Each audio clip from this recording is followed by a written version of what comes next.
Today on Keynote.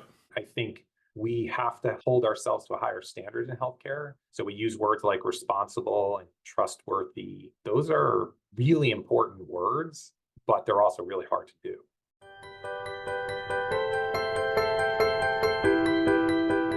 My name is Bill Russell. I'm a former CIO for a 16-hospital system and creator of This Week Health, where we are dedicated to transforming healthcare one connection at a time. Our Keynote show is designed to share conference-level value with you every week. Today's episode is sponsored by Quantum Health, Gordian, Dr. First, Gozio Health, Artisight, Zscaler, Nuance, CDW, and Airwaves. Now, let's jump right into the episode. All right, it's Keynote, and today we're joined by Dr. Michael Pfeffer, CIO at Stanford Healthcare. And Mike, welcome to the show. Thanks, Bill. Always a pleasure to talk with you.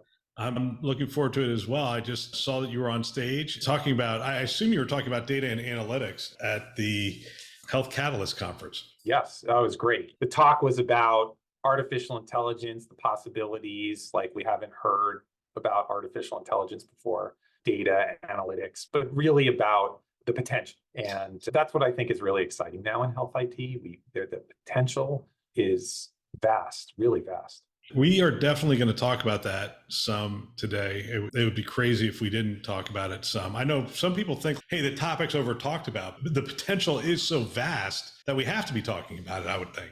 Agreed. And there's so many unknowns that if we don't talk about it, we won't figure them out. I think we have to hold ourselves to a higher standard in healthcare. So we use words like responsible and trustworthy. And those are really important words, but they're also really hard to do. And so we have to talk about it, right? And we have to get it right. We'll definitely go deep into that. I want to start, though, in the beginning. We had our first conversation when you were at UCLA. I'd love for you to share a little bit about your journey into the health tech world and what inspired you to take the role at Stanford. Yeah, so I'm a hospitalist physician. It's really my true love, seeing patients. And I really thought that we could do better than paper back in the day. And that's what really drove me to health information technology and being an informaticist was how do I take the knowledge I have in being a physician and my background in engineering, process design, things like that, and add technology to that to try to make things more efficient, better, safer in healthcare. And that's what really inspired me to go into IT and informatics. And I believe we've made a lot of progress, but we have a lot more to do. And I love my time at UCLA. It's an incredible organization. It gave me a lot of opportunities, incredible people there. And I've been there for 18 years, and personal issues and an opportunity to be at another amazing academic medical center like Stanford, right in Silicon Valley. Who would have known that ChatGPT would come out and I'd be here? It was a little bit fortuitous. I'm excited that you're there because you're right. It's right in the heartbeat of all the stuff that's going on. Plus, it's Stanford, right? So even the university itself is a place that incubates such great thought and ideas and technology for that matter. Yeah, absolutely. Every time I listen to a faculty member talk about the work they're doing, whether it's AI or not, I'm just blown away. One of the really cool things we do when we have a leadership retreat is our dean invites some of our junior faculty to give like a little pitch on what they're doing. And it's just mind blowing to hear some of the things that people are doing. It's really incredible. Yeah, it's a great place to be. Yeah. See, from your vantage point, though, I'd love to understand what are the most significant tech advancements in healthcare today, and how is Stanford positioned in that landscape?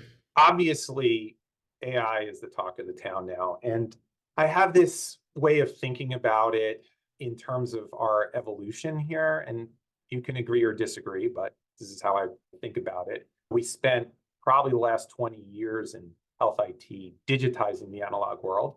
And we had to do that. We wasn't really transformative. We took things that were done on paper processes and we translated that over. So we digitized them. And there, of course, were some transformational things, but overall, we really started to hit a point where we did all we could in digitization. And so out springs digital. And digital's been thrown around forever. In fact, it replaced a lot of CIO titles and became chief digital officers. But I think now we have a foundational technology that can make healthcare digital. And just a perfect example is the ambient voice notes. We've been trying to do this forever. You'd have people would listen, people have glasses on, videotaping things. There'd be people transcribing things in the background. But now we're at the point where technology can listen to a conversation between a patient and a physician and generate a note. That's amazing. With no human intervention. That's digital. That's truly transformative. And those are the things that I'm really excited about. So data becomes the building blocks of that. What data sets are we going to have to tap into to make AI, I don't remember the exact word you used, reliable or trustworthy, something to that effect. What data sets are we going to have to tap into? And are we going to look at the national players to do this? Are we going to have to train our own models locally on our data sets? Are there data sets readily available to train these models?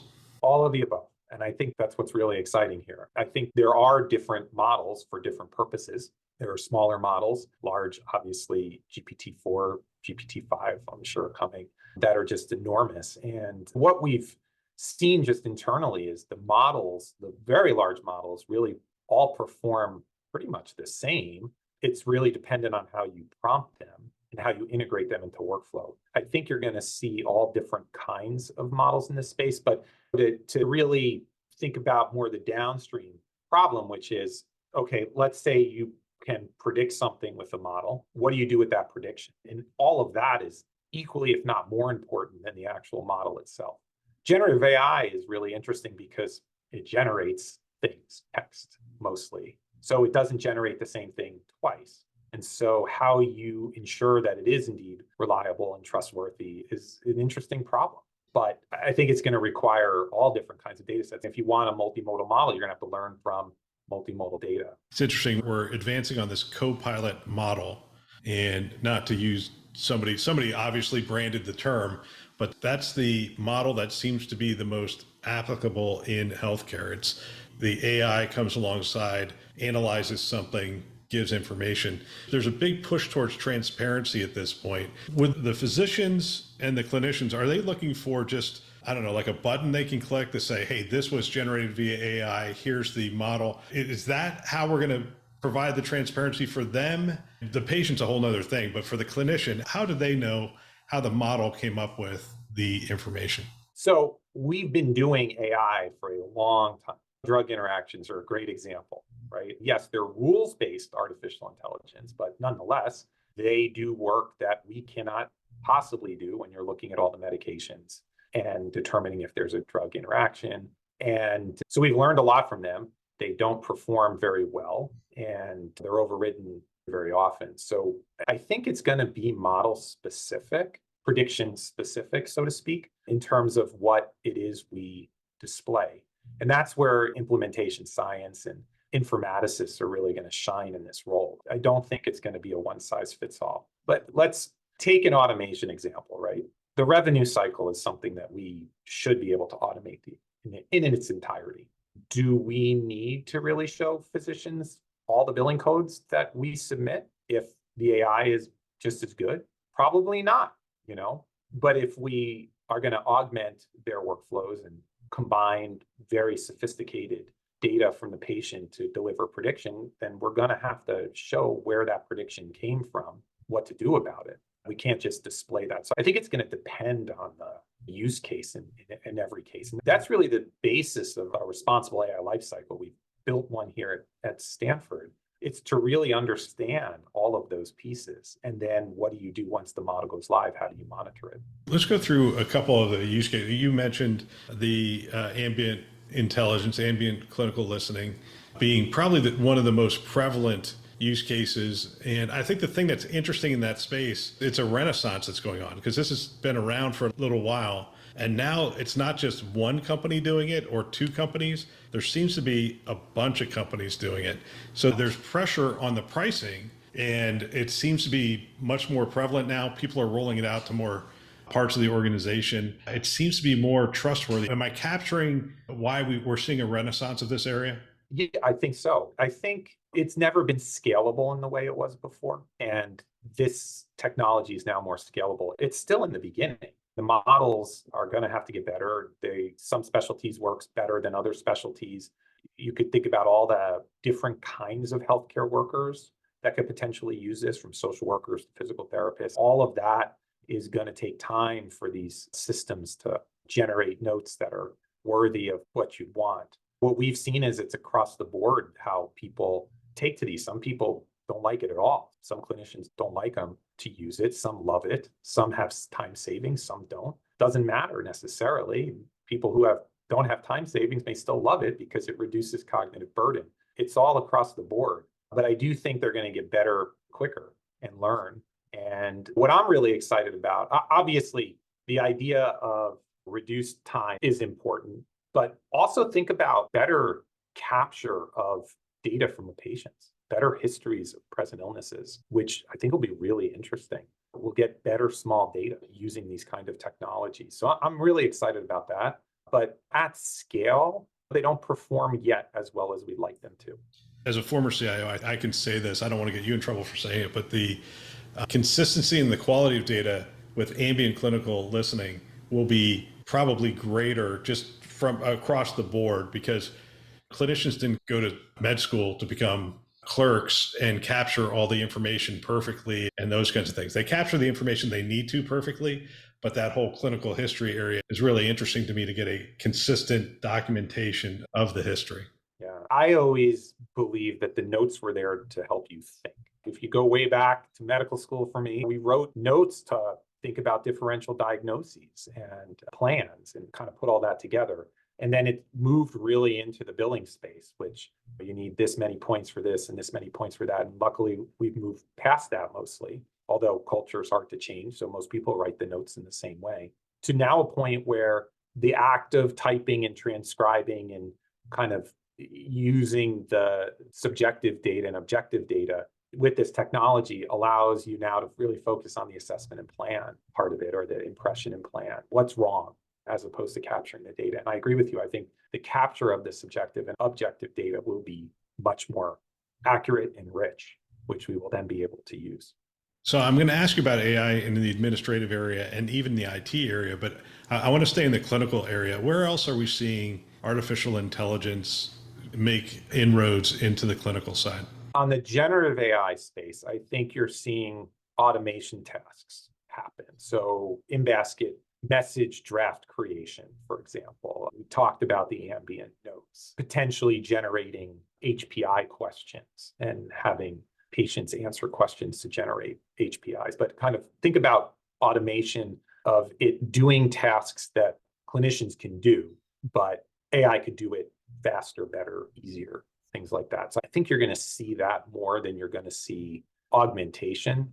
This is where the AI is making more clinical decisions for you. Predictions we're already seeing, and I think that's going to grow. And I think generative AI making medical decisions is a little ways off.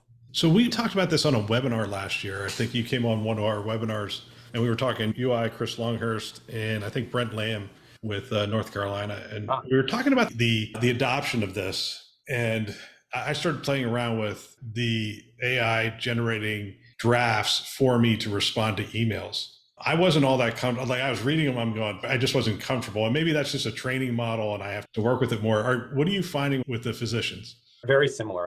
The models aren't trained to sound like you. It's not you, it's a draft. And the idea is you make the draft your own. Some things won't require changing because it's pretty straightforward answer, but I think for the most part, clinicians want it to sound like who they are. And I think that we'll get there.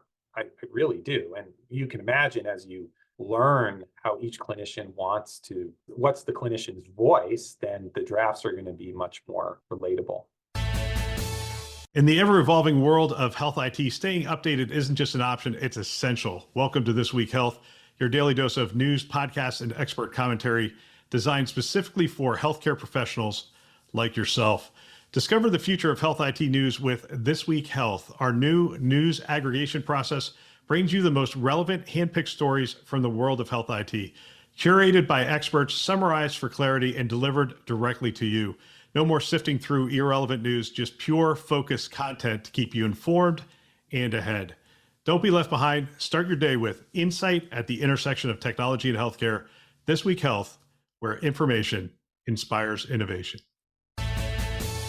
I'm curious, computer vision. I'd be remiss if I didn't ask somebody from Stanford about computer vision. Will we see that in healthcare, and where will we see it? Oh, yeah, funny you mentioned that. We just had a press release. One of our cardiologists, electrophysiologists, is the first to use an Apple Vision Pro spatial computing in the OR. And it was pretty cool. A big shout out to our biomedical engineering team that pulled that off.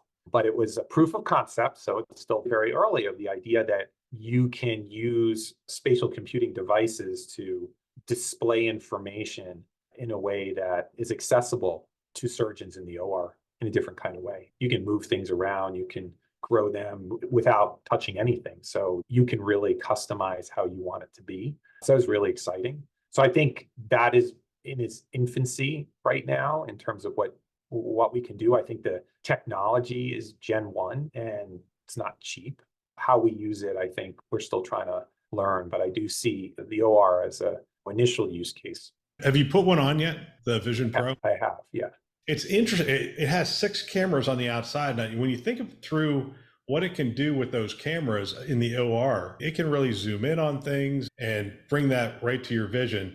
I think you hit on one of the big things. When we were doing pilots in our OR, the surgeons would always say to us, I can't touch the keyboard. I can't and so we were using things like the original PlayStation had this visual thing.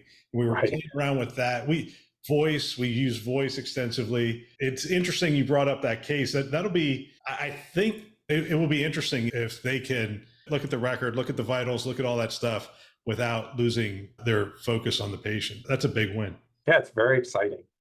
Again, enormous potential. We just have to figure out the right use cases where it does provide value. The administrative side and IT side, are we seeing start to penetrate? Obviously, on the revenue cycle side, I think it's been there for a while, and the automation is there as well. Are there other areas we're starting to see it? I think the rev cycle for sure is where I'm seeing a lot of it happen. I think that we'll start to see more and more in the space around probably scheduling. It's always, if we could automate that even more than we can today, I think that'd be very useful. So we're looking at use cases on how to do that. It's really, can you go from referral to the right physician without a human needing to touch it and then have a patient schedule the appointment online? That's a lot of work because you really have to understand physician preferences, which right patient, right time, all of those things to get it right.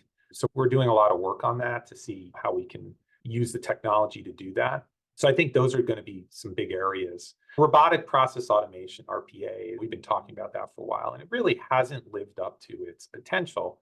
There's a lot of reasons, but pair that with AI, and I think you're starting to see the next gen RPA, which is holding more promise for sure. Again, I think the transformation to digital is possible and automating the things that physicians, clinicians should be doing.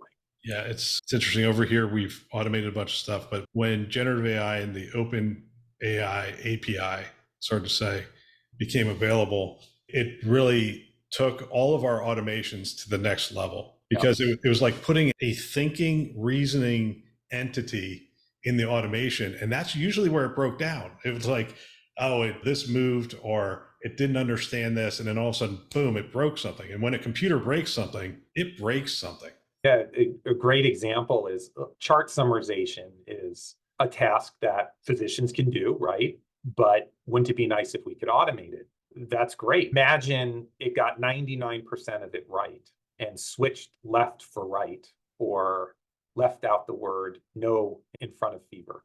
That's a huge change, right? It may be statistically a very tiny change, but clinically a huge change. So we have a lot to learn in this space as we move forward with this. Human in the loop AI, that's where we're going to be for a while, for sure, on things that relate to clinical decision making. The clinical summaries, while possible, are still fraught with challenges. The most recent API, you can now feed it large amounts of data through the API. So we might even be able to get a full medical record in there.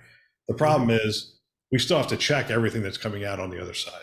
So it's amazing. We have a lot to learn, but I think the potential is there for sure.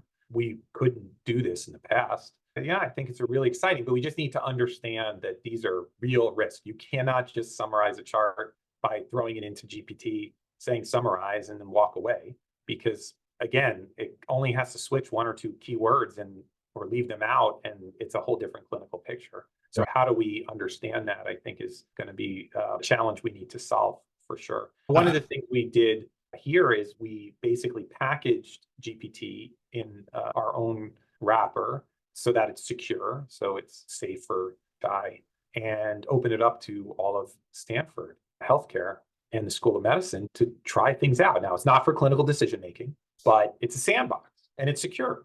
And it's really exciting what people are doing and testing and learning and coming up with ideas. And I think going to be really important. I want to close out. I want two more topics I want to hit with you. One is leadership, and then the second is data. Since you did speak at the Health Catalyst conference, I want to talk a little bit more about data. And I always love those conversations with you. But I want to start with leadership.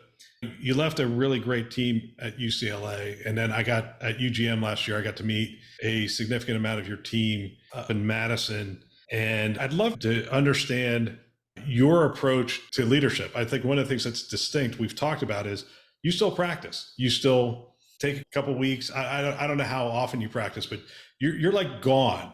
It's, hey, I'm not here. You guys run the thing. And if you absolutely need me, contact me. I think that speaks to a leadership philosophy or approach. I'd love for you to talk about that a little bit. It probably runs better. Oh, man. I'll paint a very simple picture. Imagine a jigsaw puzzle. We're all just puzzle pieces. My puzzle piece is no larger, better, bigger, shinier than any other puzzle piece. Every puzzle piece is needed to make the puzzle complete. If you think of it like that, I have a role to play in the organization to complete that puzzle, but so does everybody else. And everybody else has those unique skills that do that. So if you build a team thinking about how do I complete the puzzle, and each one of us has that unique skill set, the diversity of ideas, then the puzzle's not going to fall apart if one puzzle piece is missing. It's not complete, but that's kind of my philosophy on this. I have incredible teams because they're all really talented in their area and their ability to expand beyond their areas. And then you layer that philosophy with fun. This is fun. This is a lot of fun. And it's a privilege to work in healthcare. So it's just acknowledging that. It's acknowledging like how lucky we are to get to do this, to support missions of research, education, and patient care. If one of your senior positions became available, what would you be looking for? Is there certain characteristics, qualities you're looking for? Leadership, leading people, managing and leading people is the number one most important thing. And that has to be your priority. And then being part of a team, a high functioning team. This isn't about you. It's about the team. It's about the organization. And those are the primary things. I think the easier part is kind of the skill set, the technical part per se, but it's really being that team player and being willing to be on a high performing team, which means there's going to be conflict. How do we do conflict resolution? How do we be transparent? How do we think about the needs of others, sometimes before our needs? How do we think about working in an interdependent kind of environment instead of an independent or dependent environment? It's interesting listening to you. We were talking earlier about speaking at Health Catalyst, and we'll get to that right now. And you were like, I can't believe I'm on the stage with these people. And granted, there's Nobel Prize people and that kind of stuff. But I think one of the things that makes you distinct as a leader is you're the CIO at Stanford and you're an accomplished physician. And essentially, your ego quotient's pretty low for someone in that role. And you see the value of the whole of the team. And anyway, I'm not going to ask you to respond to that because it puts you in a weird spot. But I will ask you, what did you say? You got on stage, you're talking to a bunch of clinical informaticists and data stewards and data analysts and those kinds of people, chief data officers. What does the CIO for Stanford talk to them about? It's a great question. I would say to summarize it is there's incredible potential. We have to work together.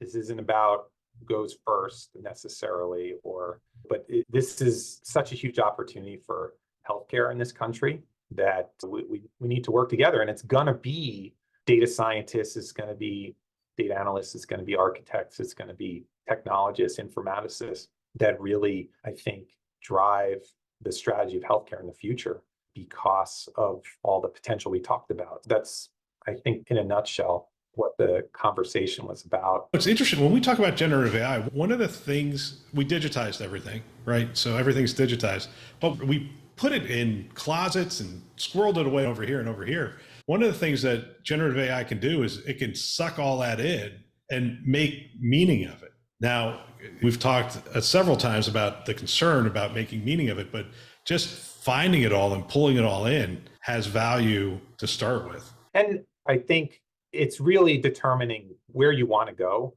And because this stuff can also get very expensive, by the way, right? And it's a lot of compute to cycle through all this stuff. It's really saying, what are the problems we want to solve? And I know CIOs say that all the time. It's what problem are you trying to solve? But the point is, there's so much we could do. We don't have enough time or money to do everything that everybody wants us to do. So you kind of need to prioritize based on value and what are the needs of the organization. And each organization is going to be unique in some ways and similar in other ways. And so it is important to really say, what is the value of what we're going to be doing? Should we be doing it in the first place? So let's close this out. As we come to the end of this, I'd love for you to sort of summarize key message, call to action you'd like to share with our audience, predominantly healthcare providers, primarily in the IT space, some clinicians and others listening to this, regarding the future of healthcare and technology and what's going on and where we can expect it to go. That's a big question, Bill. You're in the seat. You're in the seat where people are expecting, we're going to see the innovations come from the academic medical centers. We're going to see it come from the large IDNs because you're in Silicon Valley. I think what's really exciting about the technology is more accessible than ever, right? And I think innovation here is going to come from everywhere. And that's, I think, the message. It's get involved, play with this stuff, learn about what these technologies can do, and partner with informaticists and technologists to bring this stuff to life.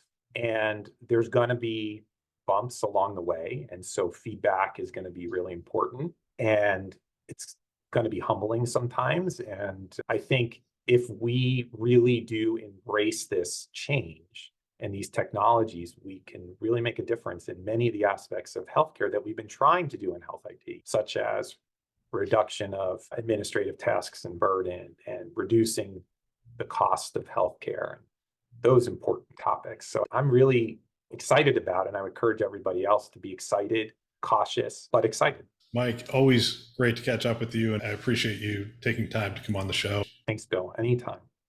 Thanks for listening to this week's Keynote. If you found value, share it with a peer. It's a great chance to discuss and in some cases start a mentoring relationship. One way you can support the show is to subscribe and leave us a rating. Love it if you could do that.